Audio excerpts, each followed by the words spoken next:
We're going to close out in this last section by talking about the opposite of M&As, and that's restructuring, or what companies do when they typically get into financial trouble. And so the textbook talks about two things, downsizing and downscoping. The difference is downsizing is usually just a personnel reduction, whereas downscoping is you're cutting parts of the business and you're clipping them off. You could get rid of them via a sale. You could get rid of them just by closing off the various product divisions and the like. And so to illustrate the idea of downsizing, right now, as we make this video, the oil and gas industry is in a bit of a downturn with the vast reduction in the price of oil over the past 6 months. And so Halliburton, which is a major services company in the oil and gas field, they've announced basically a 10% staff cut, and they're going to go probably even further than that. A gentleman that I know that has a local oil and gas firm in the particular branch of their company that does drilling, they have it off in a separate company. He said they've gone from 75 employees to 3, and that's because they've stopped drilling. And so there's an idea of downsizing when you just let people go. Downscoping is when you cut things away, and you are letting people go, but you're letting whole product divisions or whole geographic areas go. And my poster child for that is Target, who just before Christmas announced they were going to close all of their stores in Canada, which is a reversal of a major strategic initiative. Canada was Target's, I think, their first foray outside of the United States, and they opened up dozens of stores in Canada, and they're going to completely turn that around and close all those stores in Canada. And the function of this becomes twofold. One is to stop the bleeding, which is to say this isn't working well. We need to stop the bleeding and no longer spend money on these attempts. And to the extent that they can recoup some of the value of the real estate, then they can move in and actually put that money toward something else. They can pay down their debt, fund another more wise sort of strategic initiative or something like that. So often the idea of getting money back comes through the downscoping. And then they also put in here the more dramatic sort of restructuring, which is going private. They refer to it as a leveraged buyout opportunity.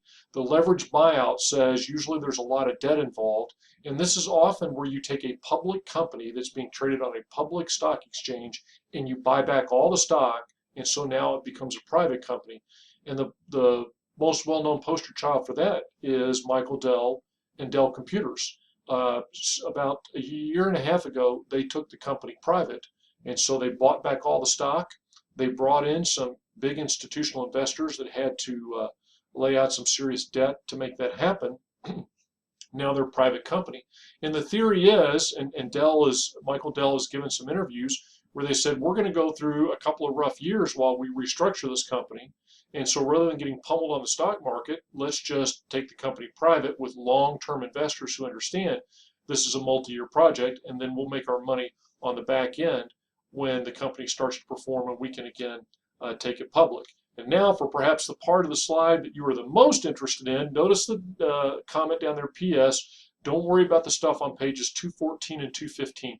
It's great material, and by all means, please read it. You'll learn a lot. It's just a little more complicated than I want to get into in this course.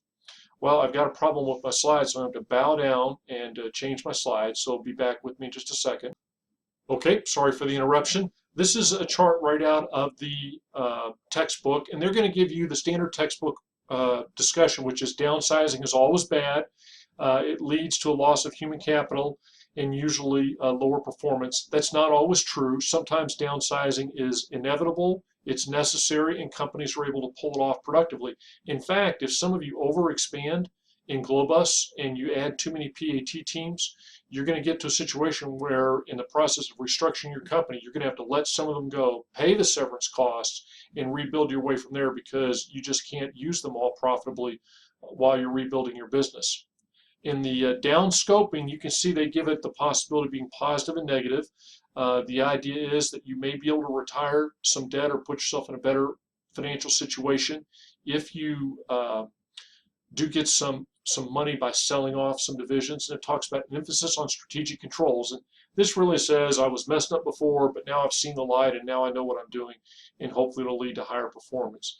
And with the leverage buyouts, the concern is obviously the high debt loads and whether that's going to hold you back. So to sum up, M&As happen for different reasons. You want to understand the economic rationale for the M&A to be able to properly assess it.